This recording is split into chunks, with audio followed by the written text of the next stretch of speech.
Have you ever gotten a compliment and just instantly wanted to crawl under a rock? Yeah, it happens to the absolute best of us. So, welcome to this explainer on why we so often sabotage genuine compliments and turn them into secret insults. It's a fascinating and honestly kind of frustrating quirk of human psychology. But don't worry, by the end of our time together, you're going to understand exactly why your brain pulls this little trick and, more importantly, how to finally stop it. I mean, we've all heard those little internal whispers, right? Someone looks you right in the eye, tells you that you did an amazing job, and your brain immediately goes, oh, they're just being nice. Or if they knew the real me, there's no way they'd say that. Instead of just feeling a nice, warm sense of pride, your mind totally springs a trap. Within seconds, it takes this genuine gift and twists it into a hidden threat. Praise suddenly feels like pressure, and kindness turns into this intense, squirm-inducing discomfort. So why exactly does the human brain turn positive words into hidden criticism? It really makes you wonder why a simple gift of kindness or just getting recognized for hard work suddenly triggers this deep sense of unease. Why is it that some people can just effortlessly smile and light up when they get a compliment, while the rest of us feel incredibly awkward, embarrassed, or even deeply anxious? Well, the truth is, the biggest critic in your life isn't your boss, your family, or even society. It's actually that little voice inside your own head. Let's look at the compliment, contradiction, and how our identity shapes our perception. To really get this, let's look at how two completely different people react to the exact same compliment. Imagine someone walks up and says, wow, you are incredibly talented. Now, person A just smiles, accepts it warmly, and says, thank you. Super simple, right? But person B, they immediately deflect. They physically shrink back and start making excuses, saying things like, oh no, I'm really not, I just got super lucky. It's the exact same compliment, but we're seeing two completely different reactions. And this brilliantly illustrates that we don't process information based on objective reality alone. We process it through the highly subjective lens of our existing identity. And that happens because in a split second, your brain asks a critical question. Does this information match what I already believe about myself?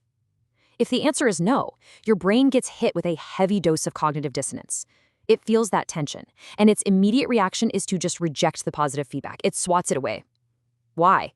Because to our brains, familiarity feels a whole lot safer than change. Even if that familiar feeling is a super negative self-image, your brain overwhelmingly prefers the comfort of what it already knows. Which brings us to the idea of consistency over happiness, which is really the brain's ultimate goal. There is this profound psychological truth about the hidden priorities of our minds, and it's this: the brain values consistency way more than happiness. Let that sink in for a second. Consistency, not happiness. Your mind is basically a stubborn architect that refuses to change its blueprint. It's constantly trying to maintain a stable, predictable picture of who you are.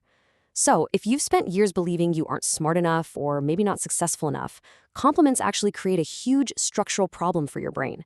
It is literally so much easier for our minds to just dismiss praise entirely than to do the massive, exhausting work of rebuilding a self-concept we've held on to for years. So, where does this all start? Let's talk about where the resistance begins and trace these origins. A lot of this actually starts way before adulthood, long before careers or complicated relationships. Think about the messaging so many of us absorb when we're growing up. You hear things like, don't get too proud of yourself, or you're not that special, or hey, stop showing off. Now, even if parents or teachers said these things just trying to encourage a little humility without any intention to cause harm, these comments quietly wire a child's nervous system. They teach us a very specific lesson. Being noticed is risky, and praise comes heavily loaded with expectations. Standing out suddenly feels unsafe. And then years later, you become this adult who reflexively shrugs off positive feedback, all because your nervous system learned a long time ago that praise is almost always followed by pressure and disappointment. Now compound that childhood conditioning with what psychologists call the negativity bias. Evolutionarily speaking, this makes total sense. Back in the day, ignoring a danger, like a predator hiding in the bushes, could literally get you killed. But ignoring a compliment about how nice your cave looked, zero survival consequences. Nothing happens. And that is exactly why your brain stores emotional pain, criticism, and embarrassment with just extraordinary efficiency. Honestly, one single harsh comment can easily outweigh 10 genuine compliments in your memory bank. Our brains are quite literally hardwired to notice threats, not praise. This builds into a much more complex issue: the hidden fear of success, and what happens when praise feels like a test. See, sometimes the root problem isn't actually low self-esteem at all. It's the terrifying expectations that compliments seem to create. If someone calls you the smartest person on the team, your brain might immediately panic and think, great, now I have to prove it. What if I fail next time? This right here is the absolute core of imposter syndrome. Highly successful people, we're talking doctors, lawyers, top entrepreneurs, they feel this inwardly all the time. They perceive every single compliment as a pop quiz that they might completely bomb the next time around. Outwardly, they look incredibly successful, but internally, they're terrified that they've somehow fooled everyone. And things get even more complicated for a very specific type of person. Let's look at the overthinker's dilemma and how we end up interrogating kindness. If you are an overthinker, and hey, no judgment here, you don't just hear the words, you interrogate them. Someone casually says, hey, you look great today. Instantly, your brain spins into overdrive. Wait, why did they say today? Do I normally look bad? Were they being sarcastic? What exactly did they mean by that? Within seconds, a mind that's busy searching for hidden meanings, ulterior motives, and potential flaws completely misses the genuine kindness that was just handed to them. A simple, nice compliment turns into an exhausting psychological puzzle. But over time, rejecting all this positive feedback really takes a toll. This is the cost of rejecting praise, when criticism basically becomes your identity. When self-judgment becomes your constant, everyday companion, you end up with this stark, jarring contrast between your external and internal worlds. The contradiction gets overwhelmingly loud. The external world looks at you and says, you're doing great, but your internal world insists, nope, you're failing. The outside world sees undeniable talent. Your inside world just chalks it up to dumb luck. People tell you you're deeply resilient, but internally, you feel like you are barely holding on by a thread. And to resolve the immense discomfort of that contradiction, a lot of people just choose to trust their inner critic. Why? Because they've been listening to that voice for years. It's familiar, even if it's deeply painful. But here is what happens when you do that. Rejecting thousands of positive observations over a lifetime reinforces the idea that your good qualities just aren't real. It leaves you with a totally distorted perception of your own self-worth. It's exactly like looking into a mirror covered in a thick layer of dust. The reflection itself isn't wrong. The mirror just needs a really good cleaning. The reality of who you are isn't distorted.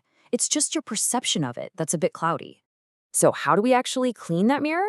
Well, it takes an empowering mindset shift. Just say, thank you. Let's look at how treating compliments as scientific data can completely shift your mindset. Here is a truly liberating realization for you. Confidence doesn't come from convincing yourself you're perfect, not at all. It comes from accepting positive evidence. Think about it. A scientist wouldn't just ignore hundreds of observations that support a conclusion, right? So you shouldn't ignore the consistent positive data provided by your friends, your family, and your coworkers. If 10 different people tell you you're a great listener, okay, that's not a coincidence. That is data. If the data keeps pointing to the fact that you are capable, resilient, and kind, at some point, you just have to look at the evidence. So I want you to ask yourself this question. What if the qualities you struggle to recognize in yourself are actually super obvious to everyone else? Just allowing for that possibility changes absolutely everything. It suggests that your own internal self-perception might not actually be the most accurate perception in the room. What if the people around you are seeing something real and you're the one who's mistaken? Honestly, admitting that requires a little bit of humility, but I promise you it is incredibly freeing.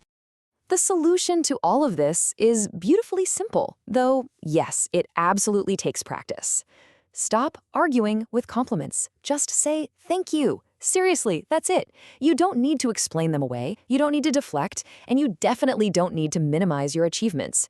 Simply saying thank you opens up the possibility that people might actually be telling the truth about you. You don't need to earn the compliment twice, just let the words land. Try to remember this really beautiful thought. A compliment is often a glimpse of yourself through someone else's eyes. Other people can so often see the kindness, the courage, and the growth that have become completely invisible to you simply because you've been staring at your own flaws for entirely too long. They get to see the whole magnificent picture, not just the tiny little parts you're self-conscious about. So as we wrap up this explainer, I want to leave you with this final, kind of provocative question. The voice in your head is incredibly powerful, for sure, but does it always tell the truth? The next time someone offers you a genuine gift of praise, I want you to just pause and really listen, because the negative story you've been telling yourself all these years, it might not be the whole story after all. Allow yourself to accept the good evidence.